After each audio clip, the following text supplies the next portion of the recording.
जय भीम साथियों, equality and justice Patiala YouTube channel से मैं इंजीनियर हरदीप सिंह चुंबर और साथी नॉलेज ऑफ कॉन्स्टिट्यूशन, संविधान का ज्ञान का एक धारावाहक चला रहे हैं, जिसके हर एक एपिसोड में संविधान के अनुच्छेदों की जानकारी साझी करते हैं। आज आप भारत के संविधान का अध्याय 5 संघीय न्यायपालिका की वीडियो देखेंगे। आप अपने चैनल को प्लीज लाइक और सब्सक्राइब करना ना भूलें। पिछले अनुच्छेद में नियंत्रक महालेखा परीक्षक के कर्तव्य और रिपोर्ट की अनुच्छेद 149, 150, 151 नॉलेज ऑफ कॉन्स्टिट्यूशन 79वीं वीडियो बनाकर इसके अनुच्छेदों की जानकारी साझा कर चुके हैं। आज हम इस अध्याय के अंतर्गत आज के एपिसोड में भारतीय संवैधानिक विधि में राज्यों की परिभाषा 80वीं वीडियो बनाकर इसके 152वें अनुच्छेद की जानकारी साझा करेंगे। ये पाठ्य अंश भारतीय संवैधानिक कानून में राज्यों को परिभाषित करने के लिए समर्पित है। जय भीम साथियों, आज की वीडियो के बारे में आपको चुंबर साहब ने बता ही दिया है कि आज हम भारतीय संवैधानिक विधि में राज्यों की परिभाषा पर बात करेंगे। बता दें कि यह पाठ्य अंश भारतीय संवैधानिक कानून में राज्यों को परिभाषित करने के लिए समर्पित है। विशेष रूप से यह संविधान के भाग 6 अध्याय आय पर केंद्रित है। इस अध्याय का अनुच्छेद 152 राज्य शब्द की परिभाषा प्रदान करता है। सबसे महत्वपूर्ण बात यह है कि परिभाषा स्पष्ट करती है कि जब तक संदर्भ अन्यथा न हो, राज्य अभिव्यक्ति में जम्मू और कश्मीर राज्य शामिल नहीं है। यह खंड भारतीय संविधान के भीतर राज्य की कानूनी सीमा निर्धारित करता है। चलो आओ पहले सुनते हैं संविधान के इस अनुच्छेद में क्या लिखा है। पहले हम यह सुनेंगे, इसके बाद में इस पर विशेष चर्चा सुनेंगे। भारत के संविधान का अध्याय 5 संघीय न्यायपालिका का अनुच्छेद 152 परिभाषा भेस भाग में जब तक कि संदर्भ से अन्यथा अपेक्षित न हो, राज्य 5 में जम्मू और कश्मीर राज्य शामिल नहीं है। नमस्कार और स्वागत है इस खास चर्चा में। कभी आपने सोचा है कि ये जो कानूनी दस्तावेज होते हैं, जैसे हमारा संविधान, उसमें शब्दों का मतलब कितना सटीक होता है और कभी-कभी कितना पेचीदा भी। जैसे कोई आम सा शब्द ले लें, मान लीजिए राज्य, क्या इसका मतलब हमेशा एक ही रहता है या फिर कानून की भाषा में कुछ अलग मायने छिपे होते हैं? आज हम भारतीय संविधान के एक बहुत ही छोटे पर मुझे लगता है काफ़ी दिलचस्प हिस्से को समझने वाले हैं। हाँ, हम बात कर रहे हैं संविधान के भाग 6 की, उसका अध्याय 1 और अनुच्छेद 152 की। ये अनुच्छेद राज्य शब्द को परिभाषित करता है, पर एक खास दायरे में। और ये जानकारी हमें मिली है एक दस्तावेज से जिसका नाम है भारतीय संवैधानिक कानून में राज्यों को परिभाषित करना। उसी का एक अंश है ये। तो आज का हमारा मिशन क्या है? आज हम इसी कानूनी परिभाषा की तह तक जाएंगे, वो भी सिर्फ भाग 6 के संदर्भ में, जैसा उसमें दिया है। देखेंगे कि ये परिभाषा कहती क्या है, इसका असली मतलब क्या निकलता है, और हाँ, सबसे ज़रूरी बात, इसमें क्या शामिल नहीं है, मतलब हमारी स्रोत के हिसाब से। ये सुनने में तो बस एक लाइन की परिभाषा है, पर इसमें कानून को समझने का एक बड़ा सबक है। चलिए शुरू करते हैं फिर। तो जो स्रोत है हमारे पास, उसमें टेक्स्ट कुछ इस तरह से दिया गया है। सबसे ऊपर है भाग VI, फिर लिखा है राज्य, उसके बाद कुछ 3 सितारे हैं, फिर अध्याय 1 सामान्य, और फिर आता है अनुच्छेद 152। मैं पढ़ती हूँ। 152 परिभाषा। इस भाग में जब तक कि संदर्भ से अन्यथा अपेक्षित न हो, राज्य पद 5 के अंतर्गत जम्मू और कश्मीर राज्य नहीं है। पहली बार देखो तो लगता है हाँ ठीक है, परिभाषा है, लेकिन इसमें काफ़ी कुछ है। भाग, अध्याय, अनुच्छेद नंबर, फिर परिभाषा, एक फुटनोट नंबर भी है 5, और फिर ब्रैकेट में वो बहिष्करण वाली बात। ये जो ढांचा है यही बहुत कुछ कह जाता है। बिल्कुल सही कहा आपने। ये ढांचा, ये शब्द, ये सिर्फ ऐसे ही नहीं लिखे होते हैं। कानूनी दस्तावेजों में और खासकर संविधान में हर शब्द, हर कॉमा, हर ब्रैकेट, सबका अपना वजन होता है, अपना मतलब होता है। आप जिस परिभाषा की बात कर रही हैं उसमें कई महत्वपूर्ण तत्व हैं।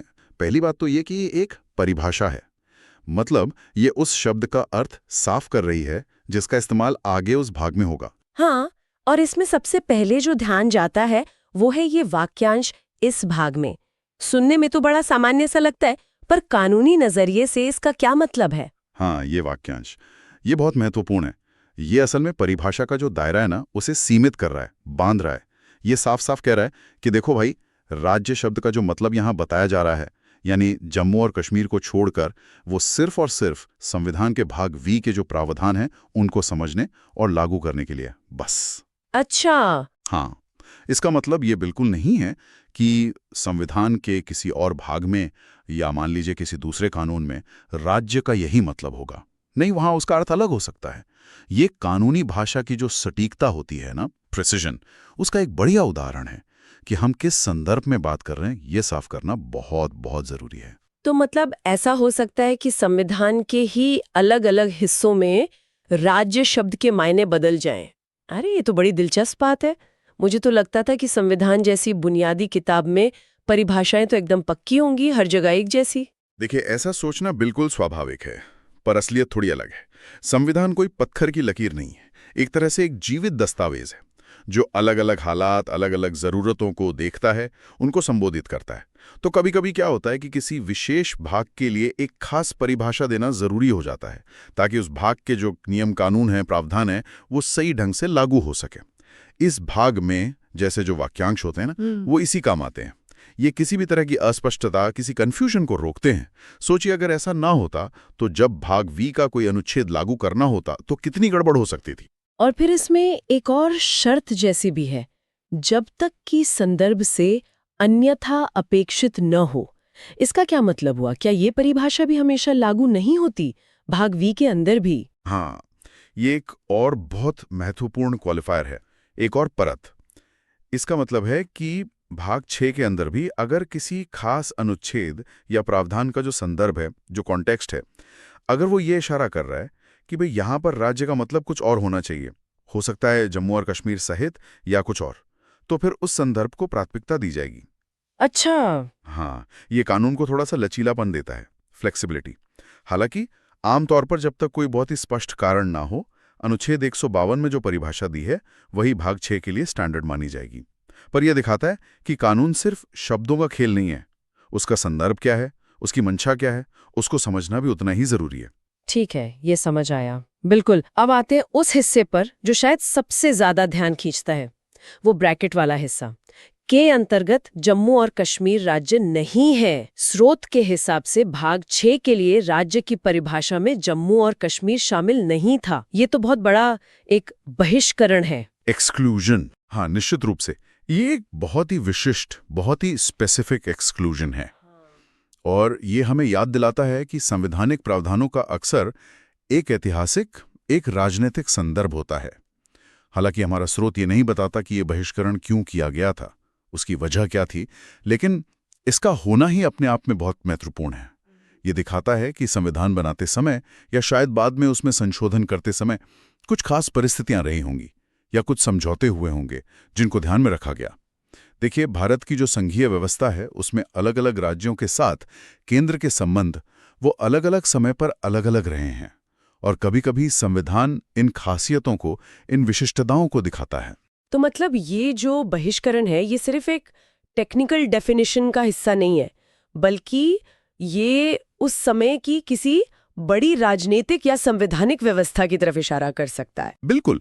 परिभाषाएं ऐसी हवा में नहीं बनती, उनका कोई ना कोई उद्देश्य होता है, और वे अक्सर उस समय की जो मौजूदा हकीकतें होती हैं या जो कानूनी व्यवस्थाएं होती हैं उनको दर्शाती हैं। इस मामले में ये बहिष्करण क्या बताता है? ये बताता है कि भाग 6 की जो प्रावधान है, जो राज्यों की सरकार, उनकी विधायिका, न्यायपालिका वगैरह से जुड़े हैं, वो उस समय जम्मू और कश्मीर पर ठीक उसी तरह लागू नहीं होते थे जैसे बाकी राज्यों पर होते थे। कम से कम इस परिभाषा के अनुसार तो यही मतलब निकलता है। तो ये समझना कि भाग 6 के कौन से अनुच्छेद किस पर लागू होंगे, उसके लिए ये जानना बहुत जरूरी था। और एक और चीज थी उसमें, वो फुटनोट नंबर 5, जो राज्य पद की ठीक बाद लगा है। स्रोत में इसका विवरण तो नहीं है, पर आमतौर पर कानूनी दस्तावेजों में ऐसे फुटनोट्स का क्या महत्व होता है? हाँ, फुटनोट्स ये कानूनी ग्रंथों के बहुत जरूरी हिस्से होते हैं। भले ही हमारे पास इस खास फुटनोट 5 का कंटेंट ना हो, पर उसका वहां होना ही महत्वपूर्ण है। आमतौर पर फुटनोट्स क्या करते हैं? वो या को किसी संशोधन, किसी अमेंडमेंट का हवाला देते हैं, या किसी स्पष्टीकरण का, या फिर उस प्रावधान के लागू होने की तारीख बताते हैं या किसी खास एक्ट का जिक्र करते हैं जिससे वो जुड़ा हो। ये फुटनोट्स हमें याद दिलाते हैं कि कानून कोई स्थिर चीज नहीं है, वो समय के साथ बदलता है, विकसित होता है। हो सकता है ये फुटनोट उसी संशोधन की ओर इशारा कर रहा हो जिसके जरिए यह बहिष्करण डाला गया था, या शायद बाद में कोई बदलाव हुआ उसकी तरफ। ये एक तरह से कानून के इतिहास के सुराग होते हैं, छोटे छोटे निशान। अरे वाह, तो मतलब ये फुटनोट 5 एक तरह का हिंट है, सुराग है कि शायद इस परिभाषा का कोई इतिहास है, इसमें कोई बदलाव हुआ है। भले ही हमें पता ना हो कि क्या है, इसका होना ही अपने आप में कहानी कह रहा है। ये तो थोड़ी जासूसी करने जैसा लग रहा है। हाँ, कुछ हद तक कह सकते हैं। कानूनी व्याख्या में अक्सर इतिहास की परतें खुलनी पड़ती हैं। ये फुटनोट्स हमें उस दस्तावेज के विकास की यात्रा दिखाते हैं। तो अगर हम अनुच्छेद 152 को पूरा देखें, इस भाग में जब तक के संदर्भ से अन्यथा अपेक्षित ना हो, जम्मू और कश्मीर का वो बहिष्करण और ये फुटनोट, ये सब मिलकर हमें बताते हैं कि कानून कितना सूक्ष्म, कितना न्यूआंस्ड और कितना संदर्भ स्पेसिफिक हो सकता है। तो मतलब इसका सीधा सीधा मतलब ये हुआ कि जब हम संविधान का भाग 6 पढ़ते हैं, जिसमें राज्यों की कार्यपालिका, विधायिका वगैरह की बात होती है, तो हमें हमेशा ये ध्यान में रखना होगा कि स्रोत के अनुसार ये बातें जम्मू और कश्मीर पर लागू नहीं होती थीं, क्योंकि उसे राज्य माना ही नहीं गया था इस भाग के प्रयोजनों के लिए। बिल्कुल, एग्जैक्टली। यही इस परिभाषा का व्यवहारिक परिणाम है, प्रैक्टिकल इम्प्लीकेशन। जब भाग 6 का कोई अनुच्छेद ये कहता है कि राज्य ये करेगा या राज्य की विधानसभा ऐसा कानून बना सकती है, तो अनुच्छेद 152 की परिभाषा तुरंत सामने आ जाती है, रिलेवेंट हो जाती है। ये तय करती है कि वो निर्देश या वो शक्ति किस भौगोलिक इकाई पर लागू हो रही है। इस विशिष्ट बहिष्करण का मतलब था कि भाग 6 के प्रावधानों को जम्मू कश्मीर के संदर्भ में अलग से देखना होगा, शायद किसी और संवैधानिक प्रावधान के तहत, जैसे अनुच्छेद 370, जिसका जिक्र स्रोत में नहीं है पर जो उस समय प्रासंगिक था। ये दिखाता है कि संविधान एक कितना जटिल ताना बाना है, जहां अलग अलग धागे अलग अलग हिस्सों को कभी जोड़ते हैं तो कभी अलग करते हैं। ये तो शासन के लिए और कानून की व्याख्या के लिए, मतलब गवर्नेंस और लीगल इंटरप्रिटेशन के लिए बहुत ही महत्वपूर्ण बात है। ये सिर्फ एक एकेडमिक परिभाषा का मुद्दा नहीं रह जाता, फिर इसका तो सीधा असर जमीन पर होता है कि सरकारें कैसे काम करेंगी, कानून कैसे लागू होंगे। निश्चित रूप से, बिल्कुल। संविधान देश का सर्वोच्च कानून है, supreme law of the land. इसमें दी गई परिभाषाएं शासन की पूरी मशीनरी को, पूरे सिस्टम को प्रभावित करती हैं। कौन राज्य है, कौन नहीं, ये जानना मौलिक अधिकारों के लागू होने से लेकर विधायी शक्तियों के बंटवारे तक, प्रशासनिक जिम्मेदारियों तक, हर चीज के लिए महत्वपूर्ण है। अनुच्छेद 152 जैसी जो विशिष्ट परिभाषाएं हैं, वो दिखाती कि कानून बनाने वाले कितनी सावधानी से शब्दों का चुनाव करते हैं, ताकि जो उनका इरादा है वो पूरा हो सके और किसी तरह का भ्रम ना पैदा हो। तो अगर हम इस पूरी चर्चा का सार निकालें, निचोड़, तो क्या कहेंगे? हमने संविधान का एक छोटा सा अनुच्छेद देखा, पर इससे सीखा बहुत कुछ, मुझे लगता है। हाँ, मेरे ख्याल से सबसे बड़ा सबक, सबसे बड़ी सीख ये है कि कानूनी भाषा में, खासकर संवैधानिक कानून में, संदर्भ ही सब कुछ है। कॉन्टेक्स्ट इज किंग जिसे कहते हैं। हमें कभी भी ये मानकर नहीं चलना चाहिए कि एक शब्द का मतलब हमेशा हर जगह एक जैसा ही होगा। इस भाग में जब तक कि संदर्भ से अन्यथा अपेक्षित ना हो, जैसे जो वाक्यांश है ना, वो एक तरह के रेड फ्लैग्स हैं। वो हमें रुक कर सोचने पर मजबूर करते हैं कि अच्छा, यहाँ इस शब्द का प्रयोग किस खास मतलब में किया जा रहा है। दूसरी महत्वपूर्ण बात है बहिष्करण का महत्व, एक्सक्लूजन्स। जब कानून किसी चीज को परिभाषा से बाहर रखता है तो ये उतना ही महत्वपूर्ण होता है जितना कि वो जिसे शामिल करता है। यह बहिष्करण हमें कानून की सीमाएं बताते हैं, उसकी लागू होने की शर्तें बताते हैं। और तीसरा कि फुटनोट्स जैसी छोटी छोटी चीजें भी कानून के विकास की, उसकी जटिलता की कहानी कह सकती हैं। वो हमें याद दिलाती हैं कि कानून एक गतिशील प्रक्रिया है, कोई स्थिर वस्तु नहीं है। ये वाकई बहुत गहरी बातें हैं जो सिर्फ एक वाक्य के विश्लेषण से निकल कर आई हैं।